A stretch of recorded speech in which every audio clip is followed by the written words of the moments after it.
Chapter 1 1. September 11, 2019, San Francisco, California. Tom Ellis stared at the pop machine in the break room and tried to decide whether to have his usual Diet Coke or get wild and have the Diet 7-Up. On the sofa, against the far wall, 2 security guards were napping on their breaks. One snored softly, his face covered with a paper napkin. A lot of the guards were Russians. They seemed to gravitate to the private security jobs in San Francisco. Tom had no idea why. They were shitty jobs as far as he could tell. In the other direction, an ancient flat-screen television bolted to the wall was tuned to CNN, the quietly muttering digital background for every public area in the United States. On the screen, American Airlines Flight 11 was just slamming into the North Tower of the World Trade Center. Even though he'd seen the replay dozens of times over the past 18 years, he felt a moment of disorientation. For one tiny instant he was there again, in that moment of every American's past, staring for the first time in shock and disbelief at the now iconic moment. Then he looked back at the pop machine, decided to stick with the tried and true, and punched in the numbers for his usual Diet Coke. At his age, he had to watch his weight pretty carefully. Nothing happened with the Coke machine except that its lights went out, along with the overhead lights. A battery-powered emergency light over the door suddenly threw a garish yellow glare over the room. This can't be good, he thought. He held his breath. But the room didn't begin the gut-twisting rock and roll he'd last experienced 30 years before during the Loma Prieta World Series quake.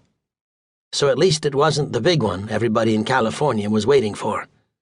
The sleeping guard awoke with a snort. He cleared his throat. "What?" he said, his Russian accent thick and gluey. He sounded confused. "Power went out," Tom told him. "Just hang on, it'll probably be back in a second." He nodded at the 2 guards, then headed out the door. He turned down the hall to the elevator foyer, went to the big windows overlooking Mission Street, peered out. Down below, all visible powered vehicles, cars, buses, delivery trucks, were stopped dead. A couple of bike messengers were weaving around the stalled cars. One bus driver was out at the back of his bus, jiggering with the 2 flexible poles that connected it to overhead power cables. "Shit," Tom muttered. "Not an earthquake, then, but maybe worse than that. Maybe a hell of a lot worse than that." A trick of the light superimposed his own image on the windows as an overlay atop the weird scene below. He saw the lined features of a 58-year-old man, a man of less than 6 feet but still in reasonably good shape, with short brown hair streaked with gray, blue eyes, and deep vertical lines at the bridge of his nose, giving him a perpetually scowling expression. Then the light shifted again, and his image vanished. For some reason that seemed portentous, and sent a shiver through him. He ignored the elevators. He knew they wouldn't be working, and used the stairs to descend to his workspace on the 1st floor.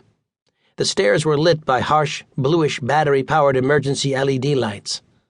He made his way through a small government-issue cube farm to his desk, pulled his backpack out of one of his desk drawers, opened it, took out a small package wrapped in aluminum foil. He removed the foil to reveal a walkie-talkie radio and the 3 batteries for it rubber-banded together in a plastic baggie. He put the batteries in the walkie-talkie and slipped it into his jacket pocket. He hoisted the backpack onto his shoulders, unfolded his Dehan collapsible bicycle from where it was propped against one side of his desk, guided it one-handed toward the exit. "Hey, Tom, where are you going?" His supervisor, Margie. She had a harried look on her face that matched the unsettled tone of her voice. "Out to see what's going on," he told her. "You can't just leave. It's only a power outage. It'll come back in a minute." Tom paused. "Margie, listen to me. You live here in the city, right? Out in the avenue somewhere?" "Well, yes, but what—" "This is more than just a power outage. If I were you, I'd take off now. Get your coat and purse and head for home. You'll have to walk, but you can probably get there in a couple of hours if you push it. Then go to the grocery and buy everything you can think of that will keep. Canned meat, chili, stuff with lots of protein and calories, fatty stuff. Get as much water as you can. Push the